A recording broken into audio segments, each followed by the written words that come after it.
Управление Федеральной службы Россельхознадзор по Республике Ингушетия, государственный инспектор Усагов Магомед Алиханович. Сегодня для продавцов этого магазина визит ветеринарной службы стал полной неожиданностью. Сотрудники наведались к ним целой группой. Проверяют, как правило, сроки хранения продуктов. Особое внимание обратили на молочную продукцию, где содержится множество элементов животного происхождения.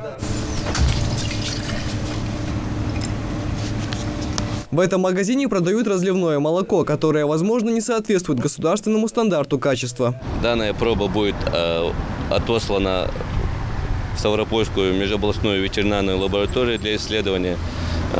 После того, как будет проведено соответствующее исследование, после того, как будут известны результаты данного исследования, будут приняты дальнейшие шаги в соответствии с ветеринарным законодательством.